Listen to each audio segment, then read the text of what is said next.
Hola a todos. En esta segunda videopresentación nos vamos a ocupar de la primera etapa del proceso de descubrimiento de reglas de asociación, es decir, la generación de ítems frecuentes. Para enumerar la lista de todos los posibles ítems que se pueden formar a partir de un conjunto de transacciones, podemos utilizar una estructura en capas como la que se muestra en esta figura.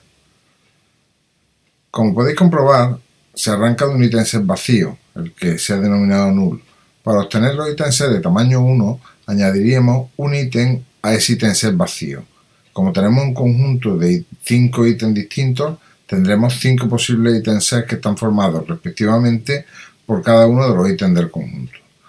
Del mismo modo, para obtener los ítems de tamaño 2, un nuevo ítem se añadirá al ítem de partida que no forme parte ya de dicho ítem set. En ese caso, para cada ítem set hay 4 posibilidades. Las siguientes capas se construyen del mismo modo hasta que llegamos a la última capa, formado por un único ítem set con todos los ítems presentes en el conjunto. Como puede comprobarse, el número total de ítems es 2 elevado a d. Un enfoque de fuerza bruta para encontrar ítems frecuentes es determinar el soporte para cada ítem candidato de la estructura en capas vista anteriormente. Para hacer eso, necesitamos comparar cada uno de estos ítems frente a cada transacción, como vemos en la figura. Si el ítem se encontrara en la transacción, incrementaríamos su soporte absoluto en una unidad y no lo dejaríamos intacto.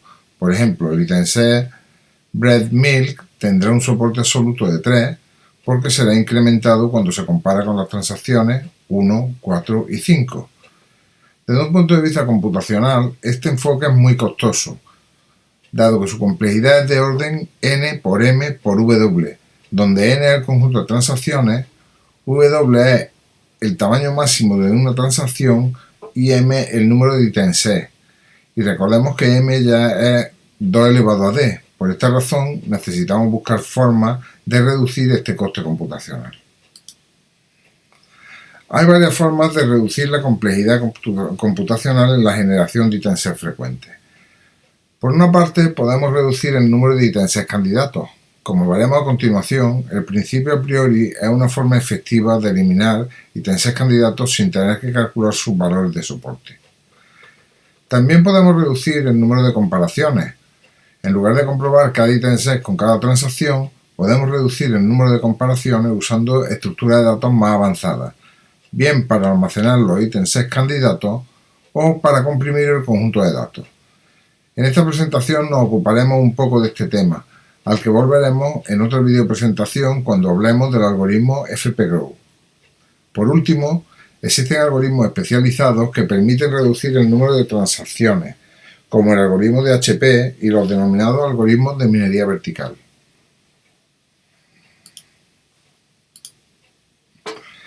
El principio a priori nos va a ayudar a reducir el número de ítems candidatos explorados durante la generación de ítems frecuentes.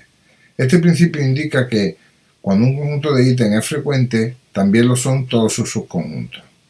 Ilustremos esto con un ejemplo. Imaginemos que tenemos un ítem ABC que aparece n veces en una base de datos. Es evidente que si ABC aparece n veces, cualquiera de sus subconjuntos A, B, C, AB, AC, BC tienen que ser frecuentes también, porque tendrían que aparecer al menos esas 5 veces en la base de datos. Y si hemos considerado que n es suficiente para que ABC sea considerado frecuente, también estaríamos considerando frecuente a los otros ítems. El principio a priori se basa en la propiedad antimonótona del soporte, según la cual el soporte de un ítem nunca es mayor que el de sus conjuntos. Esta es la clave para llevar a cabo la poda en el proceso de generación de ítems. Como se ve en la figura, el subgrafo que contiene los superconjuntos de AB puede ser podado una vez que sepamos que AB es infrecuente. A esta estrategia se la conoce como la poda basada en soporte. Cualquier medida que posea la propiedad antimonótona puede ser incorporada directamente en el algoritmo de minería de datos para podar de forma efectiva el espacio de búsqueda exponencial de los ítems candidatos, como veremos posteriormente. La figura muestra de forma simplificada cómo sería el proceso de generación de ítems candidatos usando el principio a priori. En este ejemplo, que utiliza la base de datos de transacciones de ejemplo que hemos visto desde el principio, se asume que el soporte mínimo ha de ser un 60%. Luego, en nuestro caso, se traduce a un soporte absoluto de 3 transacciones. Recordemos que el número total de transacciones era 5. El primer paso del proceso consistirá en determinar los conjuntos frecuentes de tamaño 1, cuyo soporte podemos ver en la primera tabla. En la siguiente iteración tendríamos que generar los de tamaño 2, pero antes de ello eliminaremos los que no son frecuentes. En nuestro ejemplo, Coca-Cola, que tiene un soporte de 2, y huevos, que tiene un soporte de 1. En el segundo paso, que se ve en la parte central de la transparencia, tenemos 6 ítems de tamaño 2 que se pueden generar.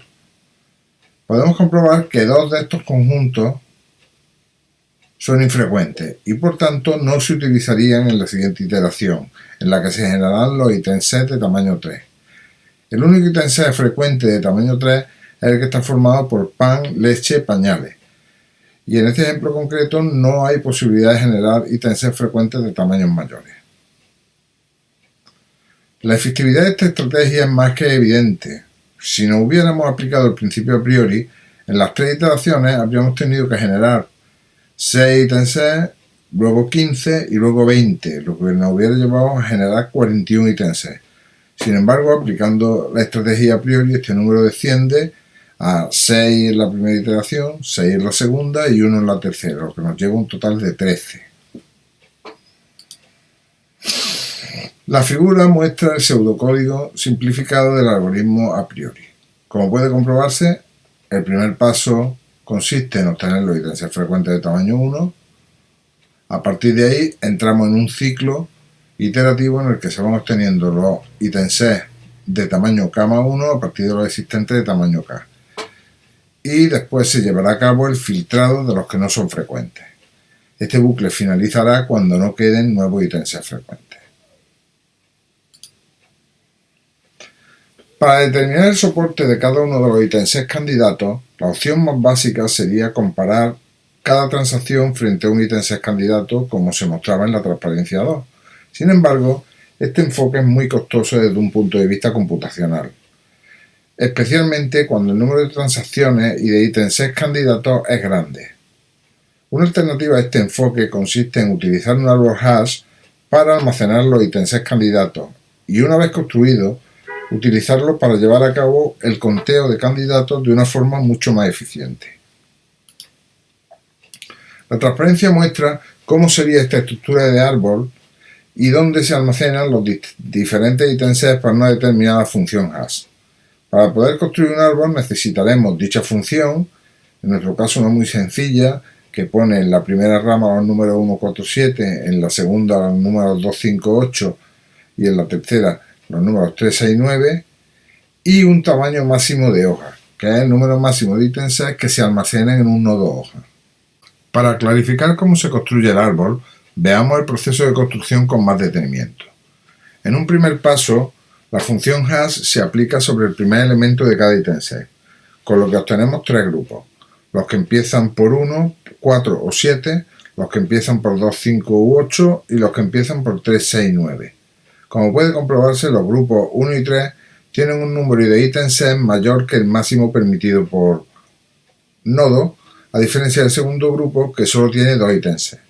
En este segundo grupo, el nodo es un nodo hoja y no hay necesidad de seguir procesando. En los otros hay que descender a un nivel de profundidad para ver si somos capaces de ordenar todos los ítems en este segundo nivel. La transparencia muestra el resultado de expandir este segundo nivel de profundidad para las ramas 1 y 3. Como puede comprobarse, en el caso de la primera subrama, aún hay un nodo que tiene un número mayor de ítems que el permitido, por lo que tendremos que expandirla posteriormente. Sin embargo, la tercera rama sí tiene distribuido su ítem set de forma que no es necesario expandir ninguna otra rama. La figura muestra el resultado final tras expandir este último nodo que quedaba. Como puede verse, el número de ítems en cada nodo es menor que 3 en todos los casos, con lo que tenemos la estructura perfectamente finalizada. La figura muestra un procedimiento sistemático para obtener todos los ítems de tamaño 3 contenidos en una transacción T. Suponiendo que los ítems de T están en orden lexicográfico, un ítem set se formará especificando primero el ítem más pequeño seguido de los mayores. Por ejemplo, para obtener ítem set de tamaño 3 tendríamos que realizar un recorrido de 3 niveles. La primera rama tendrá todos los ítems set que empiezan por 1, la segunda los que empiezan por 2 y la otra los que empiezan por 3. En el siguiente nivel se hace exactamente lo mismo hasta que ya no podemos seguir. La sistemática anterior puede combinarse con la estructura en árbol hash que hemos ilustrado anteriormente para determinar cuáles son los ítems que aparecen en una determinada transacción. Como vemos en la figura, en una primera iteración pasamos el primer subconjunto a la primera rama del árbol hash, la segunda al segundo y la tercera al tercero. Esta figura muestra cómo se expandiría el primer nodo del árbol. Como vemos, las transacciones que empiezan por 1,2 y por 1,5 se van al nodo central, mientras que la que empieza por 1,3 se iría al nodo de la derecha. Esta última figura muestra todos los ítems candidatos que aparecen en la transacción. Estos 11 ítems verán incrementada en una unidad su cuenta de soporte al aparecer todos en la transacción 1, 2, 3, 5, 6. Esta operación tendrá que realizarse para todas las transacciones a fin de obtener el valor final del soporte. Para terminar esta presentación, revisaremos brevemente cuáles son los factores que afectan a la complejidad computacional del algoritmo a priori. La primera de ellas es el umbral mínimo de soporte.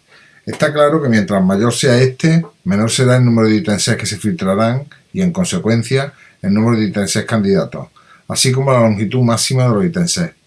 Otro factor importante es la dimensionalidad del dataset. En efecto, mientras mayor sea el número de ítems, se necesita más espacio para almacenar el soporte de cada ítem. Si el número de ítems frecuentes también aumenta, aumentarán también el coste computacional y el de entrada-salida. Otro elemento que influye en la complejidad es el número de transacciones. Evidentemente, mientras mayor sea el tiempo de ejecución del algoritmo aumentará. Por último, la anchura media de las transacciones también influye en la complejidad, de forma que mientras mayor sea, podría aumentar el tamaño de los ítems frecuentes, así como la cantidad de emparejamiento en el árbol hash.